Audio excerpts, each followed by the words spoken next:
Okay, aloha everyone from Kaimuki Award. It's always hard to follow such great performances, but we're going to keep ours short and simple. We wanted to emphasize the importance of keeping and posting memories, photos on your family search account. And so I have a short video of my great-great-grandfather that I put together, and I'll say a few words after, so enjoy the video.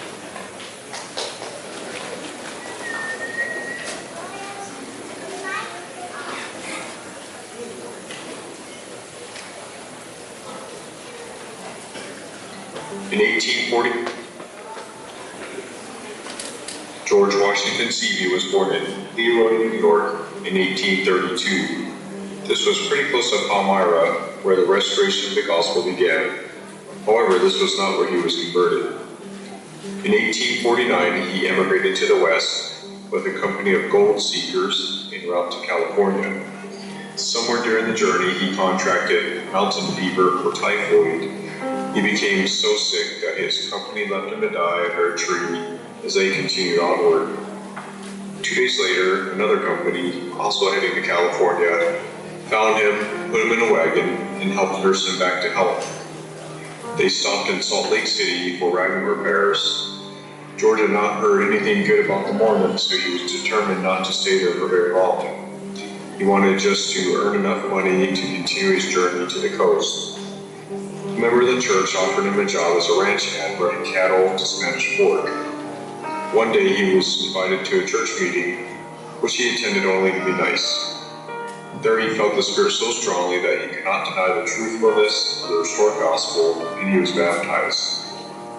He married his first wife in 1854, and in 1861, Brigham Young called him on a mission to help establish the town of New Harmony in southern Utah, where he established a small store and a small mill.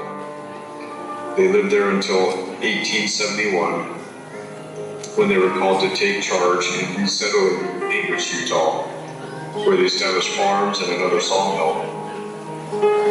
In 1885, he moved to Mexico, where other church members lived, to escape persecution and prosecution for polygamy. There he helped build the railroad and telegraph lines and established a tannery. He often testified, "It was a miracle that converted me, but it has not taken a miracle to keep me converted." He lived in Mexico until his death in 1902. He had 3 wives and 30 children. One of his sons was my great-grandfather, George Francis Seavey, who lived from 1878 until 1954. And one of his children was my grandfather, Francis Conrad Seavey, who passed away in 1981. I am grateful for the legacy that my ancestors have left behind. Their courage and tenacity to do hard things when called upon leaves me with feelings of love and gratitude for each of them.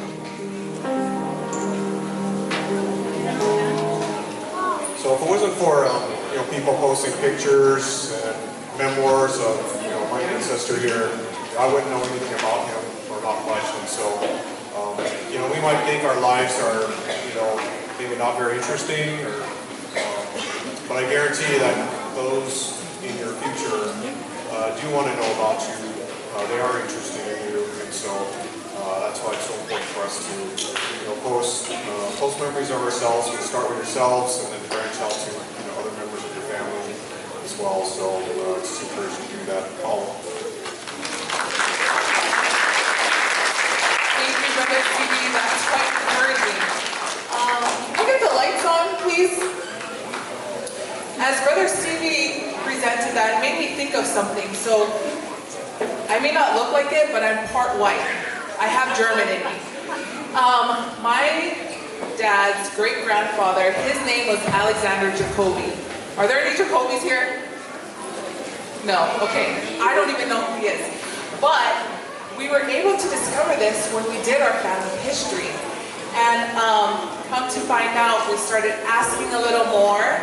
Alexander Jacoby actually came on the boat to Tonga, and he met my great-great-grandmother, and they had the children. So if you see a lot of Tongans, they kind of look half white and they look like they have German. It's because the boats used to travel to Tonga, and a lot of them reproduced. and they had 4 half-tummy babies. And so that's why family history is so important. It made me think of that. So thank you, Brother Stevie. We might be related. I might be related to some of you out there. Next, we're going to have Honolulu second. We're going to take you to the islands of Micronesia. I had the privilege of serving in Micronesia. We're not going to Micronesia. Where are we going to?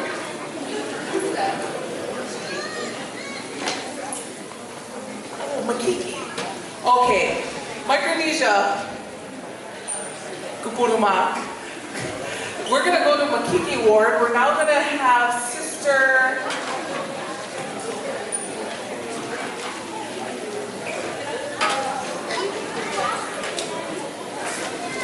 We're going to have our sister come and introduce themselves. They're going to do a beautiful hula number.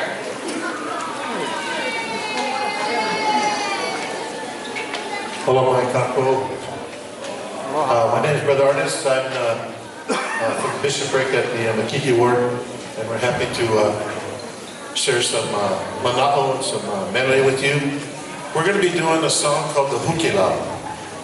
I wonder if how many people know that the LDS Church has a very interesting part in the composition of that song. It was in the 1940s, LDS Chapel in Laie burned down. And so one of the ways they raised funds was to do fundraisers.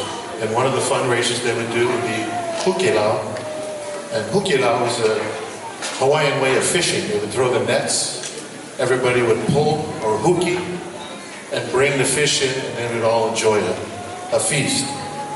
It reminds me a little of Elder Uchtdorf's talk from a few years ago where he said, lift where you stand. Everybody pulling together for a common purpose. The hukila is kind of that way. And in 1948, they had this large group of tourists from Waikiki, almost 2,000, that came to Laie to participate in the hukila. And a gentleman by the name of Jack Owens, a musician and singer, was there and composed this song, the hukila. And so we're going to feature our members of the Makiki Ward doing this song called the hukila.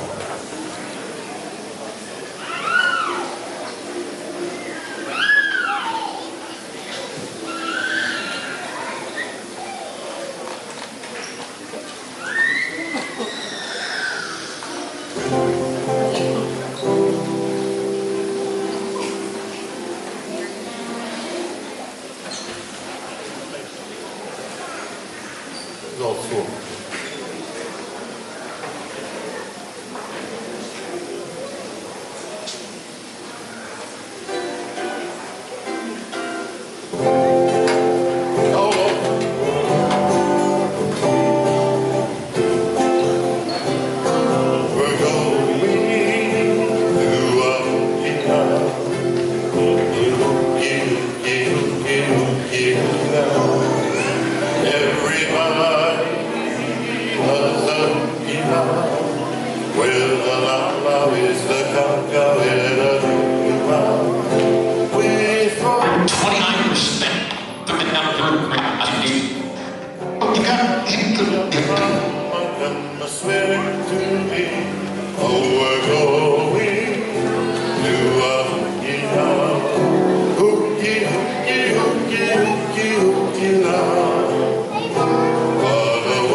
special moment. You know, we're here all celebrating memories of our family that have passed on. We're going to make a memory here with grandma and granddaughter dancing for the very first time. This is Auntie Carmen Stagner, one of the original dancers from 1963 when the Polynesian Cultural Center first opened. She now lives in Houston. She flew in just to be able to help us out and to make a memory with her granddaughter. This is Adeline Stagner, and they're going to do a song that was written for a motion picture in 1966 from the book Hawaii, written by James Michener, a song entitled I Am Hawaii.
Our last number, we're going to feature Adeline.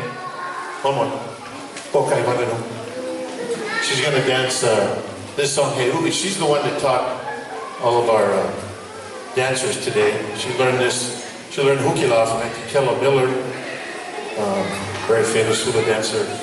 And she's going to dance the song entitled Hey Uli.